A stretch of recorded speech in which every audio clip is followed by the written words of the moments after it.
and Happy New Year. Welcome to 2021. So what we thought we'd do today is look at an article that was featured in the BBC just last week, and what we're going to do is take on a concept and we're going to call it 6 ways that you can turn savings into £500,000 over time. Sounds like a lot, but it's actually not that difficult to do. So the premise of this is on this BBC article, which you can see linked below here, where it said what happened during 2020 to our money. So in the UK, the article says that research by MoneySupermarket said that 2/3 of Brits actually saved on average £586 per month. So not spending things like fashion, fuel, not spending as much on wear and tear of things like cars and all the rest of it, actually save money. So if we can take the lessons that we learned in 2020 and apply them to 2021 and keep them going forward, less coffees, less lunches out, etc., then what impact could it make on our money? So let's have a look at it. Point number 1, budget. So whether you were a management consultant or a builder or even in the military like I used to be, you would always know what resources you have, what troops to task you've got, what things you had at your disposal to achieve your mission or achieve your aim. A budget is the very foundation of financial planning. So you need to know what's coming in and what's going out. Don't forget annual bills like holidays, whenever you can take them again. Things like holidays or maybe school fees if you pay them, things like MOTs and all the rest of it. Build those into your budget. 2, set goals. Sit down with an advisor, sit down with someone like me that will help you look at what you want, when you want it, and what you want it to look like.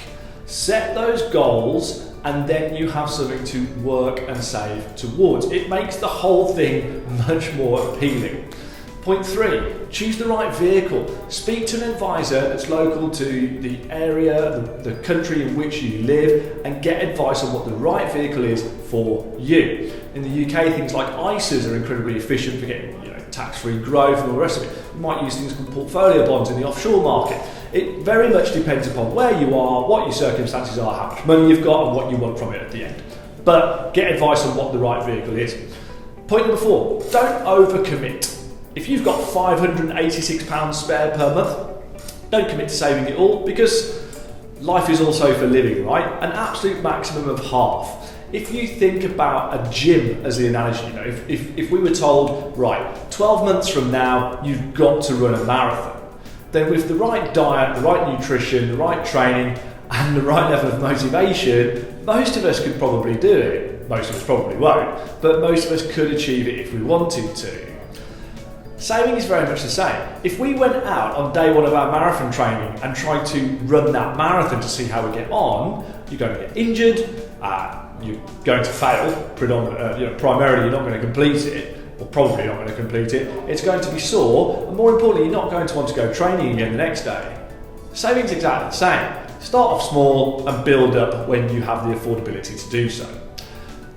Point number 5, pay yourself first. This is a classic phrase from Warren Buffett. Your future goals, whether it's education or whether it's retirement planning or saving for a house deposit, whatever it is, they are a bill that needs paying. So on the 1st of every month, when you get paid, or whenever it is you get paid, have them going out, depositing your account, like your mortgage, like your car finance, like whatever it is. It's a bill, it needs funding, pay yourself first. You will reap the rewards of it one day. Finally, point number 6, I'm biased towards this one, but use an advisor. Somebody who can hold your hand during difficult times like 2020, show you the bigger picture, show you the data, show you what's happened over the last 100 years of market movement, and hold your hand through it. Somebody's going to help you obtain that growth, match the market, hopefully beat it a little bit, but you never know, and more importantly, get that right vehicle for you and keep you going throughout that entire process. Get those 6 things right, and if you save £250 a month for the next 40 years, let's be honest, most of us are going to work for 40 years, you only need 6% per annum compounded growth on that money, and it will be over £500,000 at the end of it. That's the maths, it's in the article below, take a look at it. If that was useful in any way, then please like, subscribe, tell your friends about it, and we look forward to posting many more videos like this throughout the rest of 2021. Have a good weekend.